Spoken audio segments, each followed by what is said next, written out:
For some years, Costa Rica made it to my top 10 countries to visit. Mostly because of its fauna and flora, an abundance of exotic animals and delicious fruit. After whizzing out of the city, there was a jungly-like countryside. The road felt pretty safe. Soon enough, we were able to start our day with a small canal tour on a boat to get the first taste of seeing some amazing Costa Rican creatures in their natural habitat. Almost immediately, we heard the call of a gang of howler monkeys.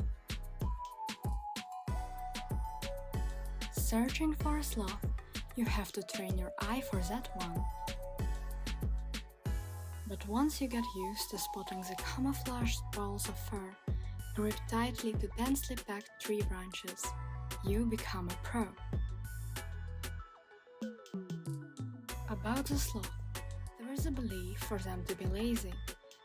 Perezoso in Spanish, laerd in Dutch, ленивец in Russian. But it's not really true. In fact, their slowness is rather a survival skill. Sloths have an extremely low metabolic rate.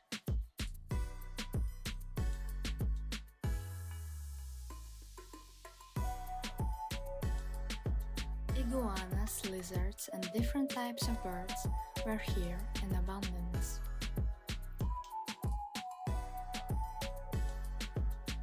We also spotted some local fishermen who were pleased to show us their catch, and we had an opportunity to exchange some words. Costa Rica is also home to one of the world's largest populations of American crocodiles, which will surely be lurking around whether you see them or not. We got back to our cab, and on our way to Coita Park, we saw many farm fields of Chiquita bananas, crossed multiple rivers and enjoyed the surrounding landscapes. Coita was declared a national park in the 70s to protect the area.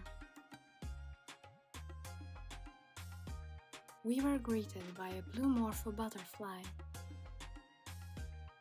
We spotted a sloth, the yellow pit viper, followed by a resting family of howler monkeys, which obviously were not in the mood to see us. We headed to the beach when we spotted two mischievous creatures who were about to do some bad stuff. So they did. The raccoons and monkeys in the park are very used to people, and as such, they are well aware that people carry some very interesting things. There is a narrow stretch of sand between the crocodile lagoon and the ocean. I overheard a guide telling his group that he had seen a crocodile nearby the day before. Not sure if it was just a tale, but you never know.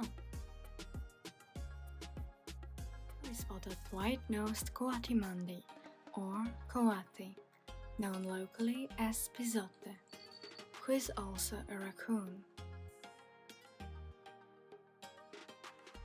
What can I say? They know it all about pura vida.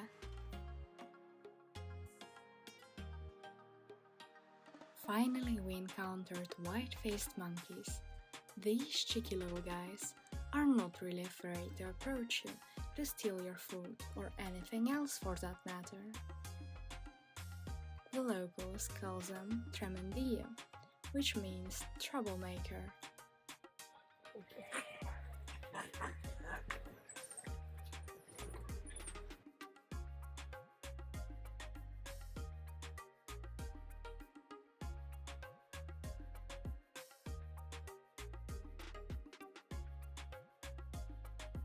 It stands everywhere that people may not feed them, but people are people and monkeys are monkeys.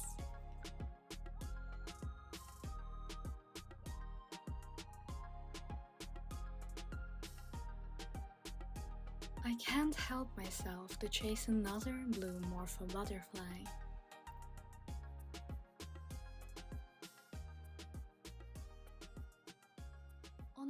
back, we spotted a family of raccoons on the beach. We watched as a mother raccoon and her young wandered along the shoreline.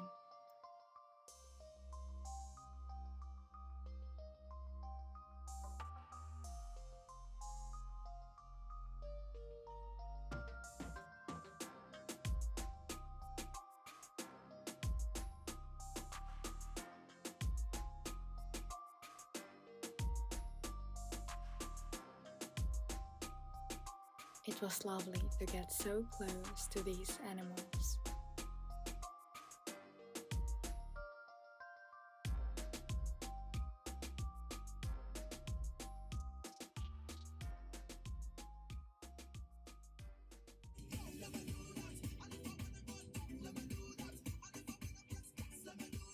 Safety first.